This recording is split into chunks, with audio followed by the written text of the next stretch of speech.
ہر طرح کی تعریف، توصیف، کبریائی، بڑائی، بزرگی اس رب ذوالجلال کے لیے لائق اور زیبا ہے جو پوری کائنات کا خالق ہے، مالک ہے، مربی ہے۔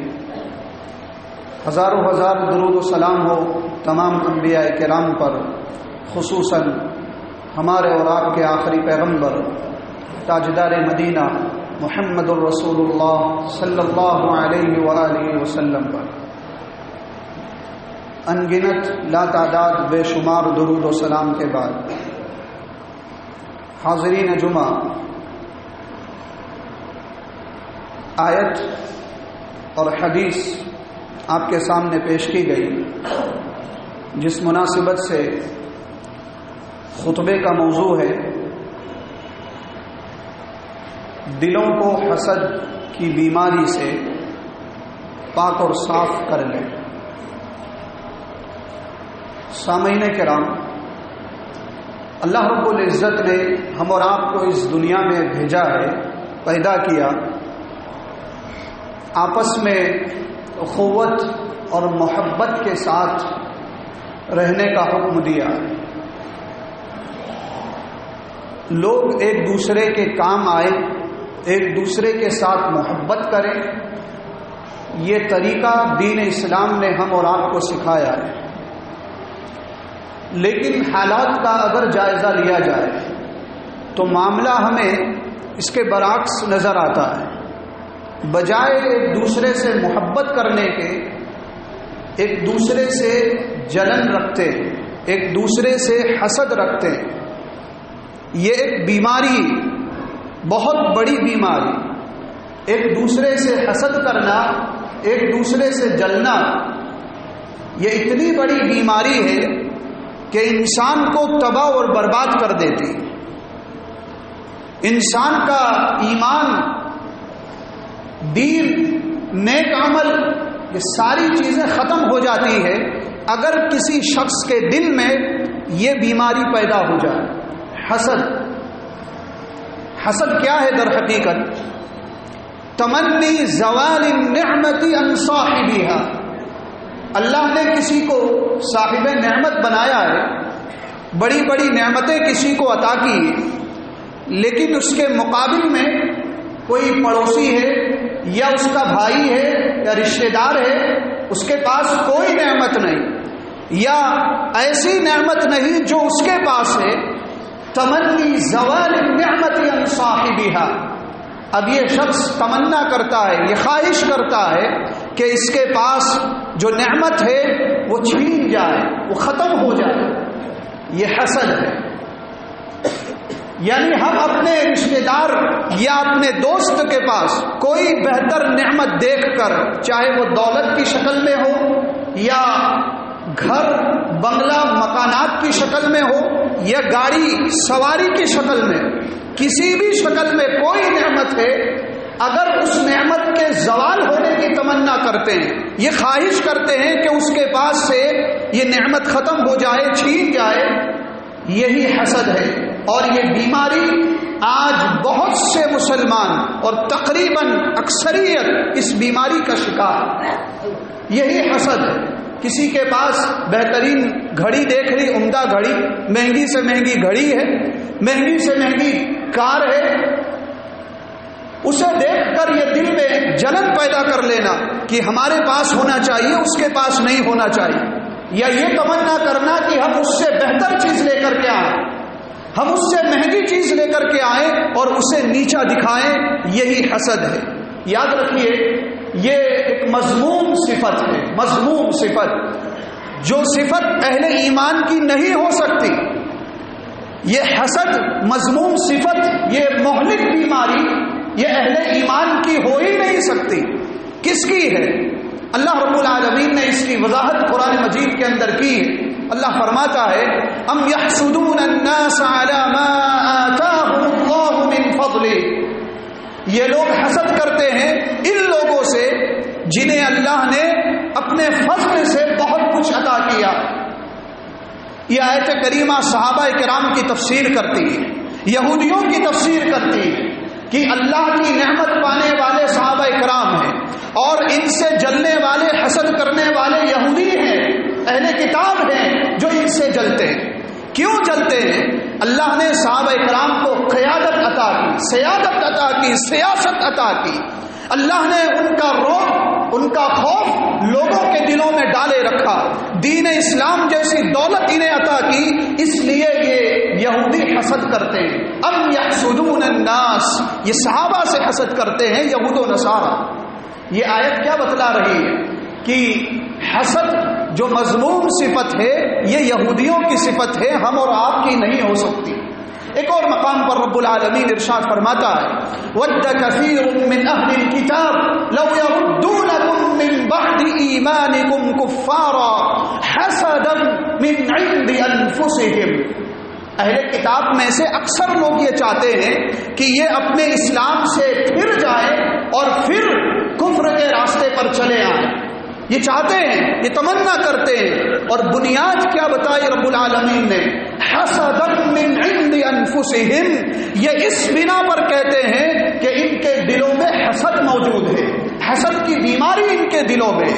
اہل کتاب یہود، اللہ رب العالمین نے اس آیت کریمہ کے اندر بھی حسد جیسی مذموم صفت اہل ایمان کی نہیں بتائی بلکہ یہودیوں کی بتائی۔ آج مسلمانوں کے حالات اگر دیکھے جائے تو یہودیوں کی بہت ساری صفت، صرف یہی نہیں، بہت ساری صفات اپنے اندر پنہا ہے اور مسلمانوں کے اندر موجود ہے، یہودیوں کی صفت۔ اور یہ رسول اللہ صلی اللہ علیہ وسلم کی پیشین گوئی ہے۔ آپ نے فرمایا تھا کہ میری امت یہود و نصارہ کے نقش قدم پر اس طرح چلے گی جس طرح ایک جوتا دوسرے جوتے کے برابر، یعنی اتنے قریب ہو جائیں گے، اتنے نزدیک ہو جائیں گے، یہود و نصارہ سے اتنے مل جائیں گے کہ ان کی صفات اپنے اندر پیدا کر لیں گے۔ یہ صفت آج ہم اور آپ دیکھ سکتے ہیں۔ کیا ہر کوئی ایک دوسرے سے حسد نہیں کرتا؟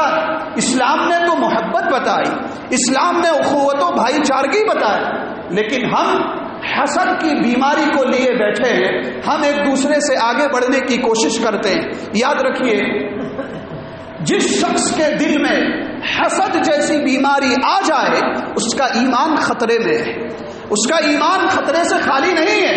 رسول اللہ صلی اللہ علیہ وسلم ارشاد فرماتے ہیں لا یجتمعان فی قلب عبد الایمان والحسد، کسی بھی شخص کے دل میں یہ دو چیزیں جمع نہیں ہو سکتی، الایمان والحسد، ایمان بھی ہو حسد بھی ہو، یہ دو چیزیں جمع نہیں ہو سکتی۔ اگر ایمان ہے تو حسد نہیں ہونا چاہیے، اور اگر حسد آ گیا تو ایمان خطرے میں آ گیا۔ الایمان والحسد، یہ دو چیزیں کسی بھی شخص کے دل میں جمع نہیں ہو سکتی۔ اس لیے اہل ایمان کو اپنے دلوں کو صاف کر لینا چاہیے، اس بیماری سے اپنے آپ کو دور رکھنا چاہیے، کیونکہ یہ مہلک بیماری، ایسی بیماری جو تباہی کے دہانے پر لے جاتی ہے، انسان کو کھوکھلا کر دیتی ہے، انسان کے دین کو ختم کر دیتی ہے۔ رسول اللہ صلی اللہ علیہ وسلم نے ارشاد فرمایا حسد ایسی بیماری ہے، ایسی مہلک بیماری ہے کہ یہ انسان کو مونڈ دیتا ہے۔ کیسے مونڈتا؟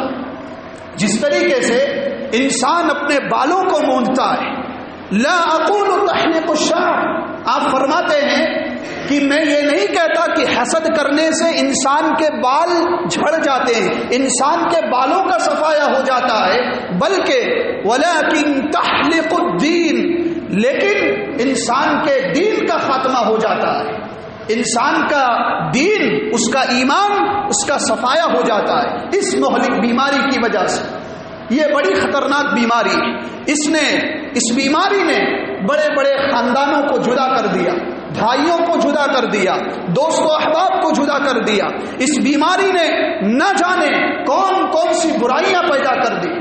جس انسان کے دل میں اگر حسد جیسی بیماری آ جائے تو یاد رکھیے صرف یہی بیماری نہیں آئے گی، بلکہ اس کے ساتھ ساتھ اور بھی برائیاں اور بھی بیماریاں آئیں گی۔ مثلا اگر ہم حسد کرتے ہیں، ہمارے دل میں حسد موجود ہے تو بغض بھی ہوگا، نفرت بھی ہوگی، محبت نہیں ہوگی۔ اور اگر حسد سے پاک ہے ہمارا دل بغض و عداوت سے بھی پاک ہے، نفرت سے بھی پاک ہے، ہمارے دلوں میں صرف الفت اور محبت رہے گی اگر اس بیماری کو دور کر لیا جائے۔ یہ مہلک بیماری جس نے ابلیس کو حضرت آدم کے سامنے سجدہ کرنے سے انکار کر دیا، کیا فرمایا؟ انا خیر من، میں بہتر ہوں اس سے، میں کیوں اسے سجدہ کروں؟ اللہ نے تمام فرشتوں کو سجدہ کرنے کا حکم دیا، الا ابلیس، سوائے ابلیس کے ساروں نے سجدہ کر لیا، اور جواب دیا، سجدہ نہ کرنے کی وجہ بتائی، انا خیر من، میں اس سے بہتر ہوں۔ لفظ انا کیا ہے؟ کیا ہے؟ تکبر کا لفظ۔ لفظ انا حسد کا لفظ ہے کہ میں ہی سب کچھ، میں بڑا ہوں اور میرے سامنے سارے کے سارے نیچے ہیں، میں عہدے اور منصب والا ہوں۔ اگر یہ چیز آ جائے لفظ انا، یہی تکبر کی علامت، یہی حسد کی علامت۔ جیسا ابلیس نے جواب دیا ایسا ہی ہم اور آپ جواب دینے لگتے ہیں، انا خیر من، میں اس سے بہتر ہوں۔ اسلام نے کیا طریقہ بتایا ہے؟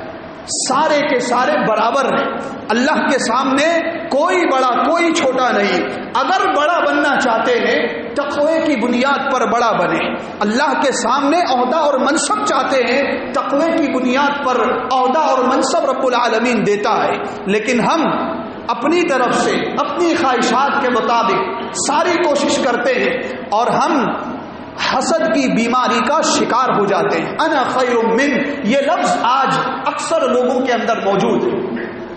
حسد مہلک بیماری، یاد رکھیے حضرت یوسف علیہ السلام کو کنویں میں پھینکا گیا، باپ سے جدا کیا گیا، وجہ کیا تھی؟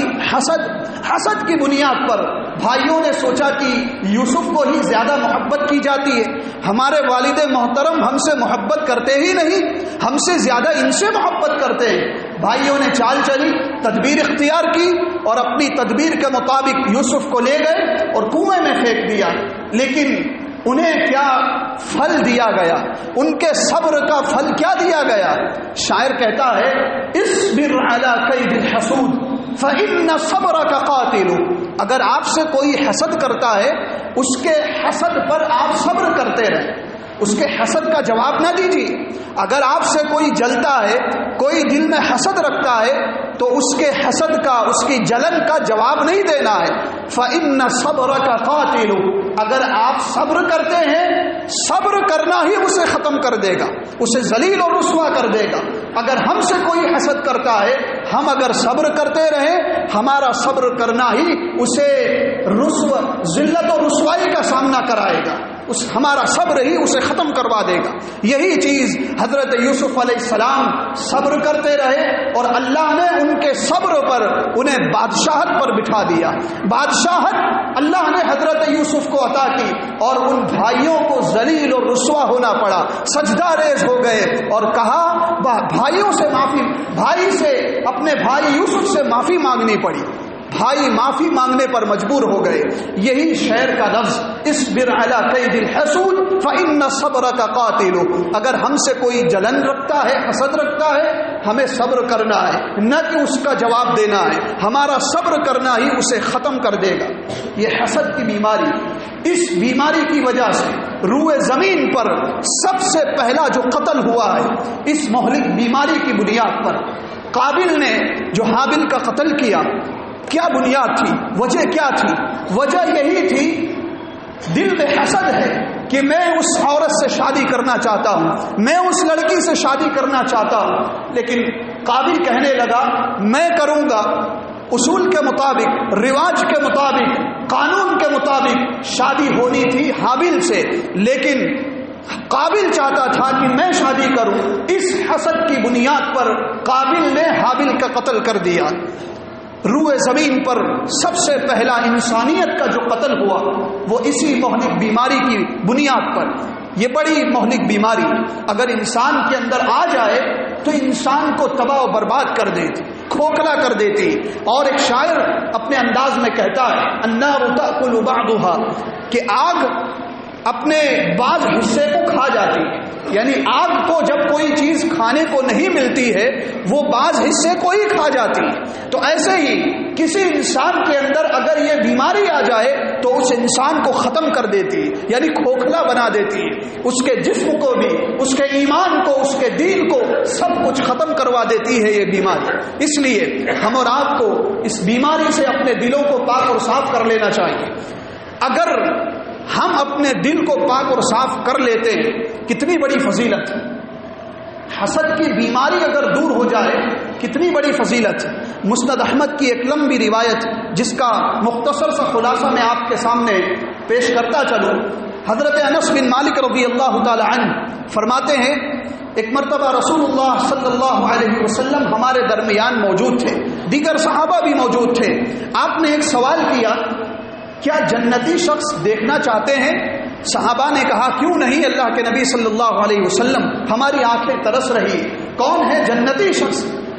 ایک شخص آتے ہیں، آپ نے فرمایا یہ جنتی، اور وہ آنے والا شخص حضرت سعد بن مالک رضی اللہ تعالی عنہ۔ آپ نے ان کے تعلق سے فرمایا یہ جنتی۔ صحابہ نے کہا انہیں دیکھ کر خوش ہوئے کہ یہ جنتی ہے۔ دوسرے دن پھر وہی محفل، وہی سوال، آپ نے کہا جنتی شخص دیکھنا چاہتے ہیں؟ اتنی ہی دیر میں حضرت سعد بن مالک پہنچتے ہیں، آپ فرماتے ہیں یہ جنتی۔ صحابہ پریشان ہیں، تعجب کر رہے ہیں، کل بھی آپ نے جنتی شخص اسے کہا اور آج بھی اسے جنتی شخص کہہ رہے ہیں۔ تیسرے دن پھر وہی محفل، پھر وہی سوال، آنے والا شخص بھی وہی۔ صحابہ اکرام تعجب میں پڑ گئے کہ 3 دن تک آپ نے اس شخص کو جنتی کہا ہے، وجہ کیا ہے؟ صحابہ میں سے ایک صحابی رسول حضرت عبداللہ بن عمرو رضی اللہ تعالی عنہ، وہ فرماتے ہیں کہ میں نے چاہا، میں نے ارادہ کیا کہ اس بات کی تحقیق کروں، کیا بات ہے کہ انہیں جنتی شخص کہا جا رہا ہے۔ عبداللہ ابن عمرو ان کے پیچھے پیچھے جاتے ہیں، ان کے گھر پہنچتے ہیں، اور گھر پہنچنے کے بعد سعد بن مالک سے فرماتے ہیں کہ میں 3 دن تک آپ کے گھر رہنا چاہتا ہوں، آپ کی اجازت ہو تو میں آپ کے یہاں قیام کر لوں۔ اور وجہ بتائی کہ میں اپنے گھر پر جھگڑا کر کے آیا ہوں، اور جھگڑے کی بنیاد پر میں اپنے گھر جانا نہیں چاہتا ہوں، میں آپ کے پاس رہنا چاہتا ہوں، اگر آپ کی اجازت ہو تو آپ مجھے اپنے گھر میں رہنے کی اجازت دیں۔ سعد بن مالک رضی اللہ تعالی عنہ انہیں اجازت دیتے ہیں، عبداللہ ابن عمرو ان کے گھر رہتے ہیں، 3 روز تک ان کے عملوں کا جائزہ لیتے ہیں، یہ کون سی نیکی کرتے ہیں یا کون سی ایسی ان کے اندر بات ہے جس بنیاد پر رسول اللہ صلی اللہ علیہ وسلم نے انہیں جنت کی بشارت دی اور 3 دنوں تک انہیں جنتی شخص کہا ہے۔ وجہ کیا ہے؟ عبداللہ ابن عمرو ان کے سارے عملوں کا جائزہ لیتے ہیں، نماز، روزہ، صدقہ و خیرات، نماز تہجد، قیام اللیل، ساری عبادتیں دیکھتے ہیں۔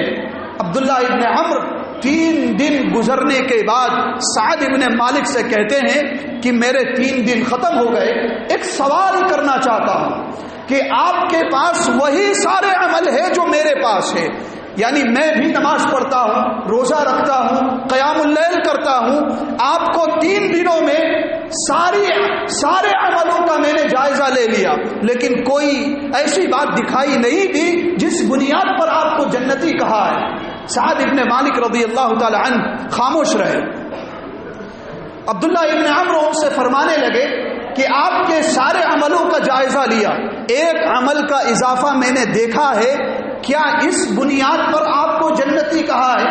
اور وہ عمل یہ ہے کہ آپ جب سوتے ہیں، سوتے ہوئے کروٹ بدلتے ہیں، اللہ کا ذکر کرتے ہیں، سبحان اللہ، الحمدللہ، اللہ اکبر، یعنی کروٹ بدلتے ہوئے آپ اللہ کا ذکر کرتے ہیں، کیا اس بنیاد پر آپ کو جنتی کہا ہے؟ اور اہل ایمان کی صفات یہ ہونی چاہیے، یہ مذموم صفت ہمارے دلوں میں نہیں ہونی چاہیے، یہ صفت ہونی چاہیے کہ ہر وقت اللہ کا ذکر کریں، چاہے صبح ہو، چاہے شام ہو، چاہے دوپہر ہو، اٹھنا بیٹھنا، چلتے پھرتے، ہر وقت اللہ کا ذکر، اللہ کی تسبیح بیان کرتے رہیں۔ اللہ رب العالمین ارشاد فرماتا ہے یا ایھا الذین آمنوا اذکروا اللہ ذکرا کثیرا وسبحوہ بکرۃ واصیلا، اے ایمان والو اللہ کا ذکر کثرت سے کیا کریں، صبح شام اللہ کی تسبیح بیان کریں۔ یہ صفت صحابہ اکرام کے اندر موجود تھی، جن میں سے حضرت سعد ابن مالک ہے کہ چلتے پھرتے جاگتے ہوئے تو اللہ کا ذکر کرتے ہی ہیں، لیکن سوتے ہوئے بھی اللہ کا ذکر کرتے ہیں، کروٹ بدلتے ہوئے سبحان اللہ، الحمدللہ، اللہ اکبر یہ کلمات پڑھتے ہیں اور اللہ کا ذکر کرتے ہیں۔ سعد ابن مالک خاموش رہے۔ عبداللہ ابن عمرو ان کے عملوں کا جائزہ لینے کے بعد 3 دن کی مہمان نوازی ختم ہونے کے بعد اب جانے کا ارادہ کرتے ہیں، جانے لگتے ہیں۔ سعد ابن مالک انہیں واپس بلاتے ہیں اور فرماتے ہیں کہ اے شخص، اے عبداللہ ابن عمرو، میرے پاس ایک چیز ہے اور وہ یہ ہے کہ میں اپنے دل کو تمام لوگوں کے لیے پاک اور صاف رکھتا ہوں، تمام لوگوں کے لیے محبت ہے، کسی کے لیے نفرت نہیں، کسی کے لیے حسد نہیں، کسی کے لیے بغض و عناد نہیں، تمام لوگوں کے لیے میرا دل پاک اور صاف ہے اور ہمیشہ پاک اور صاف رکھتا ہوں۔ عبداللہ ابن عمرو تعجب کرنے لگے اور سوچنے پر مجبور ہو گئے، ہو سکتا ہے اسی بنیاد پر آپ کو جنتی کہا ہو۔ عبداللہ ابن عمرو پہنچتے ہیں بارگاہ رسالت میں، رسول اللہ صلی اللہ علیہ وسلم ساری باتوں کو سننے کے بعد اس بات کی تصدیق کرتے ہیں، کہتے ہیں کہ عبداللہ، آپ نے سعد ابن مالک کی زبانی جو سنا ہے اسی بنیاد پر انہیں جنتی کہا ہے اور اسی بنیاد پر انہیں دنیا میں جنت کی بشارت دی گئی۔ سعد ابن مالک اپنی صفت بتاتے ہیں کہ میں اس مذموم صفت سے اپنے دل کو ہمیشہ پاک اور صاف رکھتا ہوں۔ آج ہم اور آپ کا جائزہ لے لیں، کیا ہمارے دل اس برائی سے، اس بیماری سے پاک اور صاف ہیں؟ اگر پاک اور صاف کر لیتے ہیں، دنیا کے اندر رسول اللہ صلی اللہ علیہ وسلم نے جنت کی بشارت دی۔ اگر ہم اپنے دل کو تمام مومنوں کے لیے محبت رکھتے ہیں، اپنے دلوں میں اخوت اور بھائی چارگی رکھتے ہیں، حسد سے پاک کر لیتے ہیں، آپ نے اس شخص کو جنت کی بشارت دی۔ کتنی بڑی فضیلت! اس بیماری سے اپنے دل کو پاک کرنے کی کتنی بڑی فضیلت ہے کہ دنیا کے اندر ہی جنت کی بشارت مل جاتی ہے۔ اور یاد رکھیے، اس دنیا میں 4 قسم کے لوگ ہوتے ہیں، 4 قسم کے۔ مسند احمد، جامع ترمذی وغیرہ کی روایت ہے، رسول اللہ صلی اللہ علیہ وسلم ارشاد فرماتے ہیں، اس دنیا میں 4 قسم کے لوگ ہیں۔ پہلے قسم کے لوگ جنہیں اللہ نے مال دیا ہے اور مال کے ساتھ ساتھ علم سے بھی نوازا ہے، یہ افضل المنازل، یعنی یہ ایسے لوگ ہیں جو اپنے علم سے بھی لوگوں کو فائدہ پہنچاتے ہیں اور اپنے مال سے بھی لوگوں کو فائدہ پہنچاتے ہیں۔ یہ افضل المنازل، سب سے بڑے مرتبے والے، مال سے بھی لوگوں کی خدمت کرتے ہیں اور علم سے بھی لوگوں کو فائدہ پہنچاتے ہیں، اور نہ یہ کسی سے حسد کرتے ہیں۔ یہ پہلے قسم کے لوگ۔ اور دوسرے قسم کے لوگ جنہیں اللہ نے صرف علم دیا ہے، مال سے نہیں نوازا، علم سے لوگوں کو فائدہ پہنچاتے ہیں، لیکن ارادہ یہ ہے کہ اگر مال اللہ نے دیا ہوتا تو ہم خدمت خلق میں آگے رہتے، لوگوں کو فائدہ پہنچاتے، مال کے ذریعے بھی لوگوں کی خدمت کرتے، یہ ارادہ ہے۔ رسول اللہ صلی اللہ علیہ وسلم ارشاد فرماتے ہیں، یہ دوسری قسم کے لوگ اپنے نیک ارادے کی وجہ سے پہلے قسم کے لوگوں کے برابر آ جاتے ہیں، یعنی یہ بھی بڑے مرتبے میں ان کا شمار ہوتا ہے اپنے نیک ارادوں کی بنیاد پر۔